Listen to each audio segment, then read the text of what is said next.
نحمده ونصلي على رسوله الكريم أما بعد فقد قال النبي صلى الله عليه وسلم إن الله لا يقبض العلم انتزاعا ينتزعه من العباد ولكن يقبض العلم بقبض العلماء حتى إذا لم يبق عالما اتخذ الناس رؤوسا جهالا فسئلوا فأفتوا بغير علم فضلوا وأضلوا أو كما قال. محترم حضرت شیخ الحدیث مولانا محمد زکریا کاندهلی رحمهم الله تعالی داغو خلیفہ اجل او زمنگ استاذ پیر او مرشد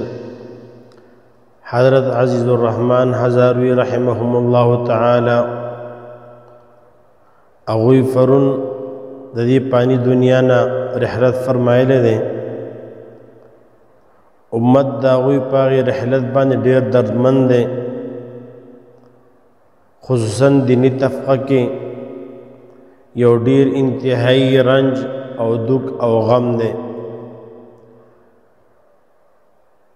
د عالم مرګ د عالم مرګ وي په دې دنیا کې څوک پاتې کېدونکی نشته. لو كانت الدنيا تدوم لواحد لكان رسول الله فيها مخلدا. كسوك باقي پاتې کېده نبی علیہ السلام به باقی او به وفات کېدو. شاعر فرمائی دری دنیا کسے فائند بودے ابو القاسم محمد زندہ بودے. کسوک ژوندی پاتې کېده نبی علیہ السلام مبارک به وفات کېدو. لیکن دا د دنیا قاعده ده چې ځي لیکن د بعضې سړي مرګ او هغه د عالم مرګ وي. حضرت شیخ رحمهم الله تعالی زموږ مربي او زموږ شیخ او د هغوی سره زموږ دا تعلق ډېر دیني نه و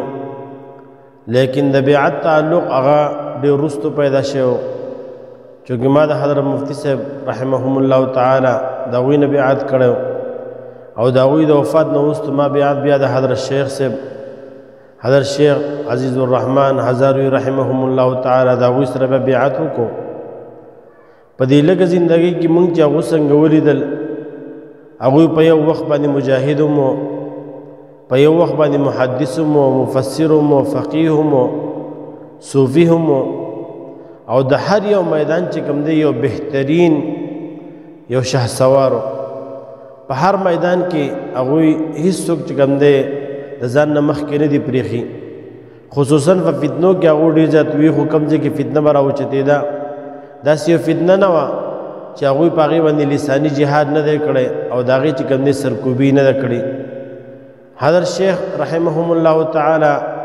یو غټه جامعه په ترنول کې چې هغه د 100 کال د پاسه پر هغې باندې مشتمل ده هلته د هغوی دور حدیثو پورې کتابونه دي. حضرت شیخ صاحب رحمهم الله تعالی ټول پاکستان کی افریقہ کې سعودی کې دنیا په اکثر ممالکو د هغوی نه خیر خورېدو د هغوی مریدان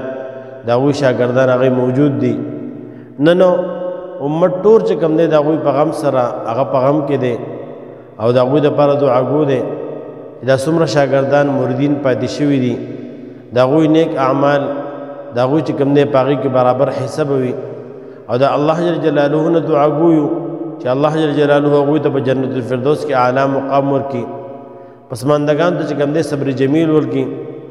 حضرت شیخ رحمهم الله تعالی د ژوند ډېرې اهم واقعات دي مخې ته به راشي لیکن زما سره هم یو دوه درې خبرې موجود دي. تېر شوي کال نه بل کال اعتکاف کې مونږ وو حضرت شیخ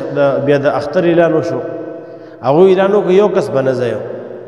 بیا مونږ حیران وو چې یاره اوس خو د اختر اعلان وشو اعتکاف ختم شو مونږ ولې نه ځو اعلان یې وکړي زما سره د اعتکاف والا پیسې پاتې دي او څو پورې چې ما پیسې نه واپس کړي زما هېچا ته اجازت نشته. بیا خلق یې وشمارلو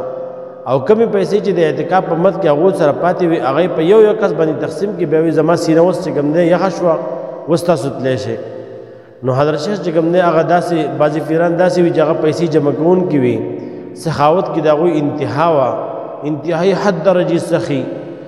زما ماشومان دي ماشومانو حضرت شیخ رحمهم الله تعالی تختبند ته راغلی و نو چې کله راغلی ما ورته ماشومان دم دپاره مهام وکړو په هغه وخت کې هغو ته 500 روپۍ ورکړې جي نو ډېر سخاوت په هغو کې الله جل جلاله ډېر سخاوت ورکړی فقیه هم وږي یو پیر داسې مسله راله چې هلته خانقاه کې ترنول کې د نفلو جماعتونه ډېر زیات شو ما یو خط ولیکو چې یاره دا فقهي طور چې کوم دی شرعي طور دا ښه نه دي نفلو جماعتونه زه د هغوی علم ته حیران وم ما وی حضرت شیخ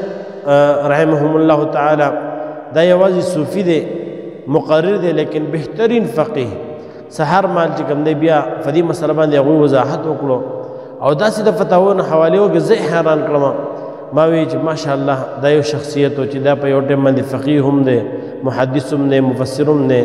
نن هغوی د دنیا نه رحلت وفرمایي پرون د هغوی جنازه وشوه زه د جنازه کې شریک وم په کیلومیټرو باندې چې کوم دی هغه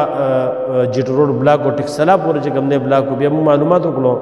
1500 کیلومیټر چې کوم دی جیټ روډ بلاک و خلق و او د هغوی په جنازه کې تقریبا د 10 لاک د پاسه چې کوم دی کسانو شرکت کړی دی د کمزګۍ نه چې موږ پیاده راوتو په یو نیمه 2 غنټې کې موږ د جنازګاه نه پیاده نه راوتي او خلقو جړل چغې خلقو والي لیکن بیا هم مر حق راضي به موږ ټول دعا ګویو چې الله جل جلاله حضرت شیخ صاحب رحمهم الله تعالی قبر دا روضة من ریاض الجنه کی او د هغوی پسماندګانو ته هغه صبر جمیل نصیب کی والسلام ورحمهم الله